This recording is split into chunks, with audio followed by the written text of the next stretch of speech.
Integration between participating economies is deeper in some trading blocs than others, as is indicated below.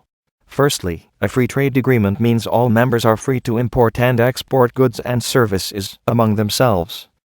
This agreement involves cooperation between at least two countries to reduce trade barriers, such as import quotas and tariffs to stimulate trade.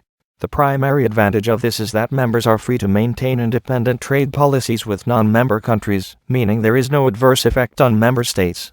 The next level of integration is a customs union, which is a free trade area in which members form a common trade policy in relation to non-member states. These member states will have a common external tariff. A common competition policy is also helpful to avoid competition deficiency. A customs union is the third stage of economic integration, established through trade pacts, to increase economic efficiency and establish closer political and cultural ties between member countries. An example of this is Mercosur, an agreement signed between Argentina, Brazil, Paraguay, Mexico, and Venezuela. The common market is a group of countries imposing few or no duties on trade with one another, and a common tariff on trade with other countries, such as the East African Common Market or the European Economic Area. It ensures free movement of the factors of production between the countries. Its main objective is to widen and deepen cooperation among the partner states.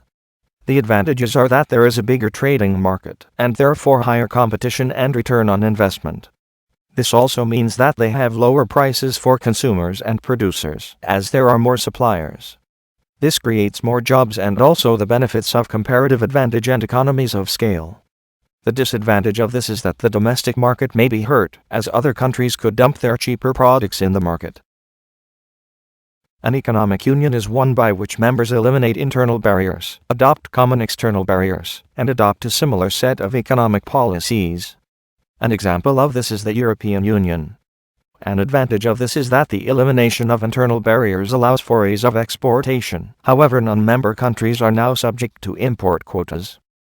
Similarly to an economic union, but a bigger commitment. Within a monetary union, nations share a common currency and adopt the same monetary policy. An example of this is the Eurozone, as 19 of the 28 member countries in the EU use the euro and inherit their monetary policy from the European Parliament in Brussels.